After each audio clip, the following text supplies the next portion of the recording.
Shalom saudara, kita sebagai orang percaya pasti sering mendengar bahwa Tuhan Yesus segera datang. Saya berharap saudara tidak bosan mendengar statement ini, karena dalam VOP kali ini, kita akan sama-sama membahas mengapa kita perlu mendengar pesan kedatangan Tuhan Yesus yang kedua kali sebagai Raja.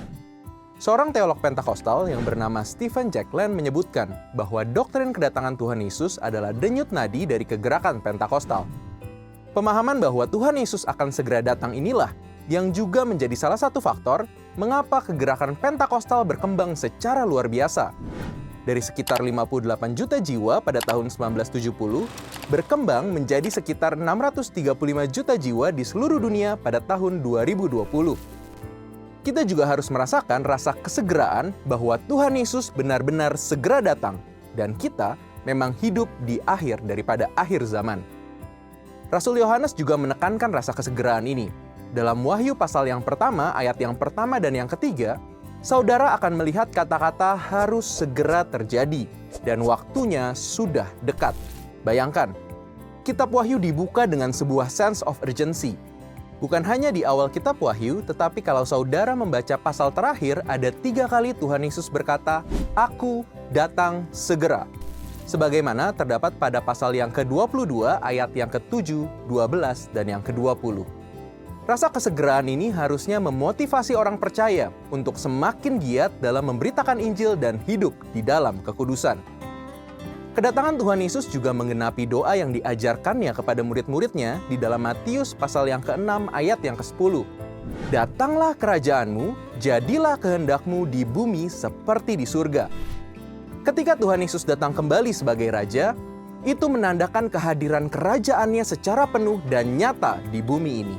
Pada saat itu, orang-orang yang mati di dalam Kristus akan dibangkitkan terlebih dahulu, dan mereka yang masih hidup akan diangkat bersama-sama untuk menyongsong Dia di angkasa. Setelah kita mengerti akan pentingnya pesan kedatangan Yesus sebagai Raja, pertanyaan selanjutnya adalah, apa yang harus kita lakukan dalam merespons pesan kedatangan Tuhan Yesus tersebut? Yang pertama, jangan mencemooh pesan kedatangan Tuhan Yesus kali yang kedua. Di dalam 2 Petrus pasal yang ketiga, ayat yang ketiga sampai keempat, memperingatkan pada hari-hari terakhir akan muncul banyak pengejek yang mencemooh kabar kedatangannya. Bahkan, tidak sedikit pula orang yang mempunyai pemahaman bahwa kedatangan Tuhan Yesus kali yang kedua hanyalah karangan atau cerita yang dibuat-buat. Hati-hati, jangan sampai kita juga memiliki sikap meremehkan atau mencemooh seperti ini. Yang kedua, kita harus terus berharap dan menyucikan diri kita sambil menantikan kedatangannya.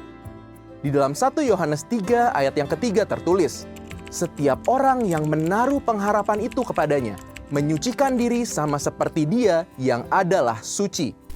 Pengharapan di sini berbicara mengenai perjumpaan kita dengan Yesus saat Dia datang kembali menjemput kita.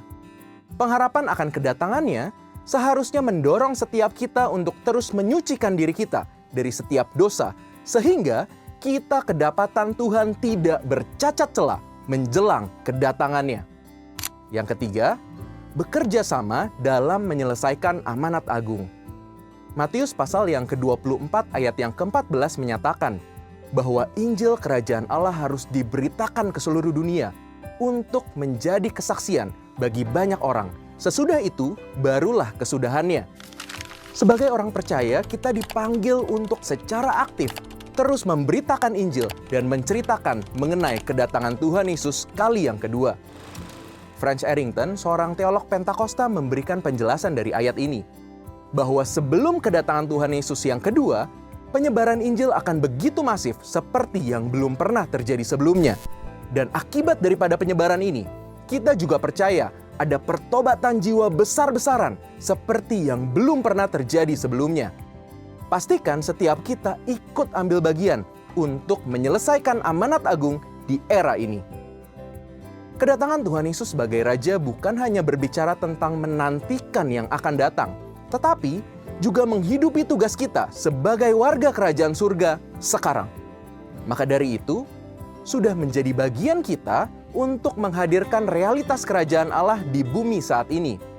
Gereja dan setiap orang percaya dipanggil untuk pekerjaan ini, yaitu untuk mendeklarasikan dan menunjukkan kuasa dan kasih Allah di dunia ini. Kita dipanggil untuk hidup dengan penuh pengharapan dan kesiapan sambil terus bekerja untuk kerajaan Allah. Marilah kita berkata seperti Yohanes merespon, "Amin, datanglah Tuhan Yesus, Maranatha." Saudara, untuk penjelasan lebih lengkap dari tim teologi kami, silahkan buka link yang ada di atas atau scan QR Code yang tersedia. Tuhan Yesus memberkati.